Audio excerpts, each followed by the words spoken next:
ইসলামী রংপুর জেলার উদ্যোগে আজকে উপজেলার মোহনায় আজকের এই তাৎক্ষণিক পথসভার সম্মানিত সভাপতি, মঞ্চে বসা বাংলাদেশ জামাত ইসলামীর কেন্দ্রীয় নির্বাহী পরিষদের অন্যতম সদস্য এ অঞ্চলের কেন্দ্রীয় তদারককারী জনাব মৌলানা আব্দুল হালিম, মঞ্চে বসা কর্ম পরিষদের সম্মানিত সদস্য জনাব অধ্যাপক বেলাল ভাই সহ অন্যান্য নেতৃবৃন্দ, প্রান্তীয় রংপুরবাসী, আশা করি আল্লাহ রাব্বুল আলামিন আপনাদের সকলকে ভালো রেখেছেন। আলহামদুলিল্লাহ। মহান রবের দরবারে দোয়া করি আল্লাহ সকলকে ভালো রাখুন।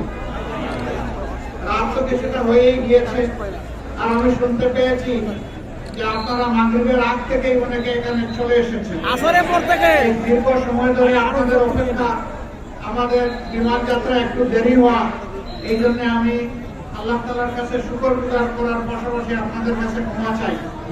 এটা আমাদের ইচ্ছাকৃত বিলম্ব ছিল না, যেহেতু বিমানের ফ্লাইটই বিলম্বে ছেড়েছে, এই জন্য আপনাদের অধিক কষ্টের জন্য আল্লাহ তাআলা দরবারে দোয়া করি আল্লাহ আপনাদেরকে উত্তম প্রতিদান দান করুন। আমরা এমন একটি দেশে আল্লাহর মেহেরবানি জন্ম নিয়েছি, যেই দেশ মাটির উপর সবুজ, মাটির নিচে আল্লাহ তাআলা অফুরন্ত খনিজ সম্পদ রেখেছেন, আমাদের জলভাগে খনিজ সম্পদ রেখেছেন, আমাদের বনজ সম্পদ রেখেছেন, কিন্তু আমাদের দুর্ভাগ্য যে আমরা সত্যিকারের মানব সম্পদ পাইনি। আমরা এক গোষ্ঠী মানুষ পেয়েছি, কিন্তু সেই মানুষদের কপালের পরিবর্তন করার জন্য সমাজের নেতৃস্থানীয় লোকদের যে চরিত্র থাকা দরকার ছিল, সেই চরিত্রটা আমরা পাইনি। এই চরিত্র না পাওয়ার কারণে আগের স্বাধীনতার পরে 23 বছর আর 71-এর পরে 53 বছর, এই 76 বছর সময় জাতির কপাল থেকে চলে গিয়েছে। কিন্তু বাস্তবে মানুষ একটা স্বাধীন দেশের নাগরিক হিসাবে যেভাবে তাদের মর্যাদা থাকা দরকার, যেভাবে তাদের অধিকার পাওয়া দরকার, যেভাবে একটা সুন্দর শিক্ষা ব্যবস্থা গড়ে ওঠার কথা ছিল, যেভাবে অর্থনীতি মজবুত হওয়ার কথা ছিল, সম্মানজনক পররাষ্ট্রনীতি হওয়ার কথা ছিল, তার কোনো কিছুই আমরা হাতে পাই। বরঞ্চ 53টি বছর জাতিকে বিভক্ত করে মুক্তিযুদ্ধের চেতনার নামে জাতিকে মুখোমুখি করে রাখা হয়েছিল। বলা হয়েছিল একদল স্বাধীনতার পক্ষে, আরেকদল বিপক্ষে। পক্ষের যে দলটি স্লোগান দিয়ে মানুষকে শোষণ করেছে, তারা কার্যত এই দেশকে অন্য দেশের হাতে ইজারা দিয়ে রেখেছে। স্বাধীনতার চেতনার নাম অন্য দেশের কাছে আমার দেশ ইজারা দেওয়া নয়। আমরা এই দেশে মুসলমান, হিন্দু, বৌদ্ধ, খ্রিস্টান 4টি ধর্মের মানুষ পাশাপাশি যুগ যুগ ধরে বসবাস করে আসছে। আমাদের মধ্যে পারস্পরিক হিংসা বিদ্বেষ নেই বললেই চলে। আমরা সাম্প্রদায়িক সম্প্রীতির উজ্জ্বল দৃষ্টান্ত আমরা আমাদের পূর্বপুরুষরা রেখে এসেছি। কিন্তু ওই দলটি শুধু মুক্তিযুদ্ধের পক্ষ বিপক্ষে নয়, বরঞ্চ ধর্মের ভিত্তিতে মানুষকে সংখ্যাগুরু এবং সংখ্যালঘু বলে আরেকটা গন্ডগোল লাগিয়ে রেখেছে। কিন্তু দুঃখজনক ভাবে যদি আমরা খেয়াল করি, তাহলে দেখো 72-এর 10 জানুয়ারি আওয়ামী লীগ ক্ষমতায় এসেছিল, 4 বছরের বেশি তারা টিকতে পারেনি। সেই সময়টা থেকে শুরু করে 2024 সালের 5ই আগস্ট পর্যন্ত যাদেরকে তারা সংখ্যালঘু বলে, যাদের জন্য মায়া কান্না করে, তাদের জায়গা জমি অন্যায়ভাবে তারাই সবগুলা পায় দখল করে,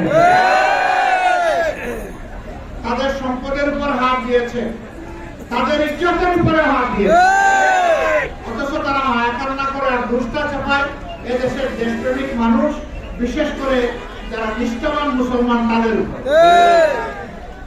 আলহামদুলিল্লাহ, মহিন ফখর সাহেবের কেয়ারটেকার সরকারের সময় বাংলাদেশে একজন নাপাক বুদ্ধিজীবী আছে, যার নাম আবুল বারাকাত। সে একটা আর্টিকেল লেখলো প্রথম আলো পত্রিকায়, বাংলাদেশ জামাতে ইসলামের নেতাকর্মীদের দখলে এদেশের অন্যান্য ধর্মের মানুষের 34,000 একর অবৈধ জমি আছে।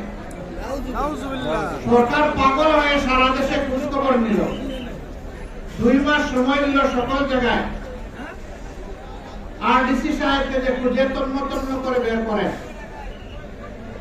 3 মাসের মাথায় তারা রিপোর্ট দিয়ে বলতো যে আমরা এই বক্তব্যের কোনো সত্যতা আমরা পাই নাই। মঈন খবরের সরকার তো জামাতে ইসলামের সরকার ছিল না, বরঞ্চ জামাতের অনেক ক্ষতি করে গিয়েছে তারা। এই জায়গায় এসে তারাও পরাজিত হয়েছে। বাদ দেন সারা দেশের কথা, আপনাদের এলাকায় এই রংপুরে আপনারা ভালো করে জানেন যে এই সমস্ত দুষ্টামি কারা করে, ভোট দলের লোকেরা করে। এরা যখন ক্ষমতায় থাকে তখন কত ক্ষমতার গরমে মানুষের ক্ষতি করে, আর ক্ষমতা থেকে যখন পালায় যায় তখন দেশকে অস্থির করার জন্য চেষ্টা করে। প্রতি মুহূর্তে তারা ষড়যন্ত্র করার চেষ্টা করে। 15.5 বছর শাসন করে নাই, 15.5 বছর বাংলাদেশকে শ্মশানে পরিণত করে, মানুষের শান্তির ঘুম কেড়ে নিয়েছে, বিচার বিভাগকে তছনছ করেছে, আর্মি অফিসারদেরকে খুন করেছে, জামাতে ইসলামের দেশপ্রেমিক শীর্ষস্থানীয় নেতৃবৃন্দকে খুন করেছে, শত শত নেতা কর্মী খুন করেছে, আলিম উলামাকে খুন করেছে, পায়ে ডান্ডা বেড়ি হাতে হ্যান্ডকাপ দিয়ে আলিম উলামাকে এক জেল থেকে আরেক জেলে টানাটানি করেছে। এইভাবে দেশপ্রেমিক মানুষ আর মুসলমানদের উপর তাণ্ডব চালিয়েছে। হাজার হাজার মানুষ খুন করেছে, হাজার হাজার যুবককে গুম করেছে, হাজার হাজার মানুষকে পঙ্গু করেছে, বাংলাদেশের ব্যাংকগুলোকে খেয়ে হজম করে ফেলেছে, দেশের টাকা চুরি করে বিদেশে পাচার করেছে, তারপরে পালানোর সময় খাল বিল নদী নালা দিয়ে পালানোর চেষ্টা করেছে। পালাতে গিয়ে সিলেটের বর্ডারে কলাপাতায় ঘুমাইয়েছে। কলাপাতায় ঘুমানো বিচারপতিকে মানুষ জিজ্ঞেস করলো, আপনি কে গো? বলে যে আমি শামসুদ্দিন চৌধুরী। স্যার আপনি কি কালো মানিক? হ্যাঁ হ্যাঁ আমি কালো মানিক। জিজ্ঞেস করে আপনি কোথায় শুয়ে আছেন? চতুর্দিকে তাকাইয়া বলে সম্ভবত ভারতে। কেন আপনি ভারতে শুইবেন? বলে যে আমি দেশ ছেড়ে পালিয়েছিলাম, আমি ভারতে আসতে এই দিকে চলে এসেছি। আপনি কার হাত ধরে এসেছেন? তখন দুজন হাসিয়ার কথা বলেছে যে 2 হাসিয়া আমাকে পথ দেখাই এখানে নিয়ে এসে। তারা এখন কোথায়? এখন বলে যে আমার ব্যাগ কোথায়? বলছেন আপনার তো কোনো ব্যাগ দেখছি না। বলছে আমার ব্যাগে 76 লক্ষ টাকা ছিল, তাইলে তো ব্যাগ নিয়ে উঠে ওরা পালায় গেছে। জিজ্ঞেস করছে স্যার আপনি এখন কি অবস্থায় আছেন? কয় না আমি বিশ্রাম নিচ্ছি। বলে যে আপনি যে কলাপাতায় ঘুমিয়ে আছেন এটা কি টের পাচ্ছেন? হাত দিয়ে দেখে ঠিকই তো কলাপাতার উপরে আমি ঘুমিয়ে আছি। আপনি সুপ্রিম কোর্টে অ্যাপিলিয়েট ডিভিশনের একজন বিচারপতি, আপনার এই দশা হলো কেন? কারণ তিনি যখন বিচারপতি তখন ছিলেন তিনি চরম দলবাজ। তিনি বিচারকের আসনে বসে গুন্ডার ভাষায় কথা বলছেন, দলীয় ক্যাডারের সন্ত্রাসীর ভাষায় কথা বলতেন, আলেম ওলামাকে বেইজ্জত করে অপমান করে কথা বলতেন। তিনি ছিলেন বিচারকের নামে কলঙ্ক। এইভাবে বিচার বিভাগ থেকে শুরু করে সব কিছু এই সরকার তছনছ করে দিয়েছে। তারা খুনের রাজত্ব কায়েম করার আগেই জানান দিয়েছিল 2006 সালের 28 অক্টোবর লগিবইটার তাণ্ডবে জীবিত মানুষকে খুন করার পরে সেই লাশের উপর নাচানাচি করে। এরপরে যখন তারা মঈন খবরের সাথে ষড়যন্ত্র করে পিছনের দরজা দিয়ে কানাকানি করে ভোটের ইঞ্জিনিয়ারিং করে মেকানিজম করে 2009 সালের 10 জানুয়ারি তারা যখন 7 জানুয়ারি তারা যখন ক্ষমতায় আসে, তখন আসার 2 মাস পুরা হয় নাই, পরের মাসেই আমরা লক্ষ্য করলাম বিডিআর সদর দপ্তর পিলখানায় 57 জন সেনা অফিসারকে তারা নির্মমভাবে হত্যা করলো, পরিবারের সদস্যদেরকে হত্যা করলো, হত্যা করে লাশগুলা ড্রেনে ভাসায় দিল। সাথে সাথে পিলখানার চতুর্দিকে রাতের বেলা কারেন্ট বন্ধ করে দিয়ে অন্ধকার করে খুনিদেরকে পালানোর ব্যবস্থা করে। পিডিআরের লোকদেরকে দফায় দফায় অ্যারেস্ট করলো, 17,500 লোককে জেলে নিয়ে গেল, সকলের চাকরি খতম করে দিল। জেলের ভিতরে 350 অধিক তাদের অফিসার এবং সৈনিক মারা গেল। ষড়যন্ত্র করলো আওয়ামী লীগ ক্ষমতায় আসার জন্য, আর জীবন গেল বিডিআরের। এটা ষড়যন্ত্রের দল। একটা বাহিনীকে শেষ করে দিল, সেনাবাহিনীর কোমর ভেঙে দিল। এইভাবে ষড়যন্ত্র করে তারা পরের বছরই জামাতে ইসলামের গায়ে হাত দিল। এই দেশের পরীক্ষিত দুইটা দেশপ্রেমিক শক্তি আছে, একটা সেনাবাহিনী আর একটা জামাত ইসলাম। আগেই সেনাবাহিনীর প্রতিসাধন করেছে, এখন যদি জামাতকে তছনছ করে দিতে পারে তাহলে তারা যা ইচ্ছা তাই করতে পারে। তারা জমিদার হয়ে বসবে আর দেশের মানুষকে তারা ভাড়া দিয়ে বানাবে। হ্যাঁ, মালিক বাড়ি ছেলে পালায় না, ভাড়া দিতে না পারে ভাড়া দিয়ে পালায়। এখন কে পালিয়েছে? ভাড়াটিয়ারা পালিয়ে গেছে। পালিয়ে গিয়েও দেশের মানুষকে শান্তি দিচ্ছে না। আজকে ওই কাণ্ড, কালকে ওই কাণ্ড, ষড়যন্ত্রের পর ষড়যন্ত্র করে যাচ্ছে। ইনশাআল্লাহ আল্লাহ তাআলা আমাদের সাথে থাকবেন ইনশাআল্লাহ। দেশের মানুষ ঐক্যবদ্ধ।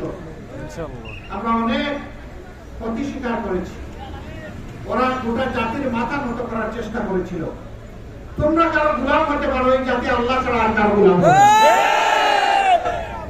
এই জাতি আল্লাহ ছাড়া কারো কাছে মাথা নত করবে না। বীরের মতো লড়াই করে আমাদের সন্তানেরা আমাদেরকে লড়তে শিখেছে, মরতে শিখেছে। এই 24 পয়লা জুলাই থেকে শুরু করে 5ই আগস্ট পর্যন্ত সারা বাংলাদেশের সমস্ত মানুষ রাস্তায় নেমে এসেছিল। আমরা রংপুরবাসীর কাছে বিশেষভাবে কৃতজ্ঞ। আপনাদের সন্তানটি প্রথমে এই রাস্তা দেখিয়েছে, নানা মেলে চিৎকার দিয়ে বলেছে, বুকের ভিতরে তুমুল ঝড়, বুক পেতেছি গুলি কর। আবু সাঈদ মুগ্ধ, শেষ হয়নি যুদ্ধ। আবু সাঈদ মুগ্ধ। তার গর্বিত মা বাবা, ভাই বোন, গোটা রংপুরবাসীকে আমরা স্যালিউট জানাই। সে আমাদের জাতীয় প্রধান সেনাপতি, সে বীরদের নেতা, সে পথ প্রদর্শক, সে মুক্তির ঘন্টা বাজিয়েছে তার জীবন দিয়ে। আমরা দোয়া করি আল্লাহ রাব্বুল আলামিন তার ইজ্জতের কারণে রংপুরবাসীর ইজ্জত বাড়িয়ে দিন। সম্মানিত ভাইয়েরা, আজকে যেহেতু এটা পরিকল্পিত কোনো জনসভা নয়, এই জন্য আমি কয়েকটি কথা বলে শেষ করব। আপনারা জানেন জামাত ইসলামের